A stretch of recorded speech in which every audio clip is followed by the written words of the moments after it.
મોજશોખ માટે અને મોજ મસ્તી માટે ઝડપથી રૂપિયા કમાવા માટે ચોરીનો રસ્તો અપનાવ્યો। રાજકોટ એલસીબીની ટીમે ગણતરીના કલાકોમાં સીસીટીવીના આધારે લૂંટના આરોપીને ઝડપી પાડ્યા છે। 3 શખ્સો લૂંટને અંજામ આપતા હતા। કેવી રીતે ચોરીની ઘટનાને અંજામ આપતા જોઈશું આ રિપોર્ટમાં।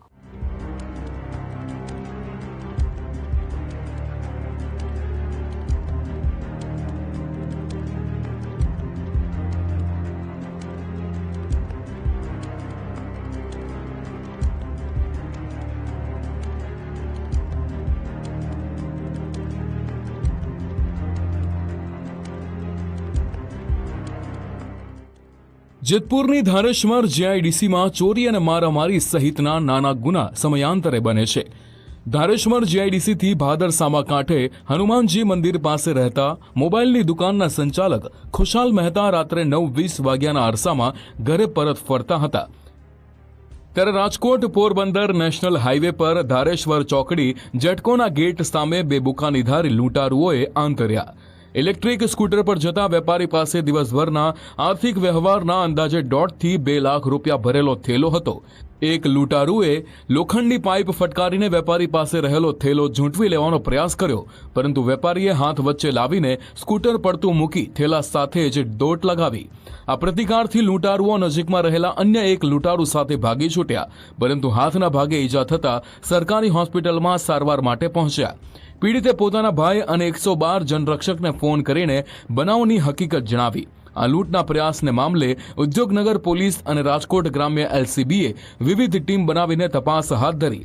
સીસીટીવી અને માનવ બાતમીના આધારે અંદાજે 3 દિવસ સુધી તપાસ કર્યા બાદ પોલીસે ત્રણેય લૂંટારૂને પકડીને જેલના સળિયા પાછળ ધકેલ્યા છે। મૂળ ઉત્તર પ્રદેશના ઇમ્તિયાઝ અંસારી અને શાબીર અંસારીની ધરપકડ કરવામાં આવી, તો જેતપુરનો સ્થાનિક યુવક મનિંદરસિંહ ટાંક પણ પોલીસના હાથે ઝડપાઈ ગયો। ભોગ બનનાર વેપારી ખુશાલ મહેતાએ સમય સૂચકતા વાપરતા લૂંટનો પ્રયાસ નિષ્ફળ રહ્યો હતો। મારી પાસે આખા દિવસનો મની ટ્રાન્સફરનો વેપાર હતો અને હું રાતે 9:30 વાગ્યાની આસપાસ નીકળેલો હતો દુકાનેથી, ને અચાનક જ હાઈવે માથે ધારેશ્વર જેટકો ગેટની સામે 2 અજાણ્યા શખ્સો મોઢે બાંધેલા બુકાધારી લોખંડના પાઇપ વડે ઉભેલ હતા અને મારી માથામાં પાઇપ મારવાનો પ્રયાસ કરેલો હતો, પણ મેં મારો હાથ આડો રાખીને બચાવ કરેલો હતો ને હું ગાડી અહીંયા મૂકીને ભાગી જતા ઠેલાનો મેં બચાવ કરેલો હતો। પૈસા લૂંટવાની કોશિશ કરેલ હતી, પણ હું ગાડી ત્યાં મૂકીને ઠેલો બેગ ખંભે હતો એટલે ભાગી ગયો અહીંયાથી। ત્યારબાદ મેં સીધો કોલ 112માં કરેલો હતો, ત્યાં પછી ગાડી આવી ગઈ, મારા ભાઈને કોલ કરેલો હતો। ત્યારબાદ અમે પોલીસ ફરિયાદ કરેલી હતી।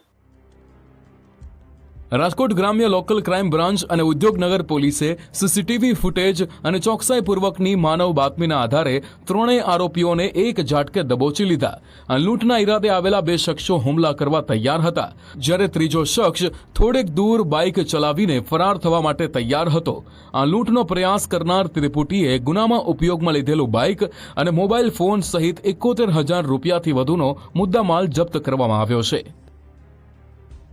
આ બનાવમાં ટોટલ 3 આરોપીઓને અટક કરવામાં આવેલ, જેમાંથી 2 આઉટસ્ટેટના હતા અને એક લોકલ સરદારજી હતો। એ ત્રણેય આરોપીઓને ધોરણસર અટક કરી અને તેમની રિમાન્ડ લેવામાં આવેલ હતી।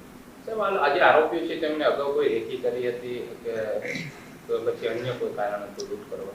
હા, આરોપીઓનો જે ટ્રેક આપણે ફોલો કર્યો એમાં આરોપીઓ છે ફરિયાદી જે ભોગ બનનાર છે તેમની દિનચર્યાને ફોલો કરેલ હતી, કારણ કે જે ભોગ બનનાર છે તેમને એક ટ્રાન્ઝેક્શનનું પણ કામ હતું અને મોબાઈલની પણ એક દુકાન હતી, એટલે દરરોજ બેંકમાં એ જતો હતો, આંગળીયા પેઢીમાં જતો હતો, એટલે એમની પાસે કેશ હોય છે તેવું આરોપીઓએ રેકી કરી અને એના બાદમાં આ જગ્યા નક્કી કરી અને આ બનાવને અંજામ આપવાની ટ્રાય કરેલ હતી।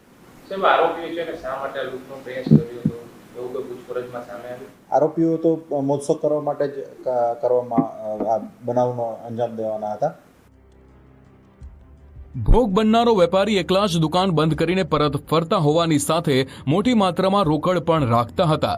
લૂંટનો પ્રયાસ કરનારા ત્રણેય આરોપીઓએ લાંબા સમય સુધી વેપારીની રેકી કર્યા બાદ ગુનાને અંજામ આપવાનો પ્રયાસ કર્યો હશે। મૂળ ઉત્તર પ્રદેશના 2 ઈસમો ઇમ્તિયાઝ અને શાબીર અંસારીનો ગુનાહિત ભૂતકાળ હોવાની પોલીસને આશંકા છે। આ ઉપરાંત ટોળકીની સાથે અન્ય કોઈ ઈસમો સંડોવાયેલા છે કે કેમ તે અંગે પણ વિસ્તૃત તપાસ હાથ ધરી છે।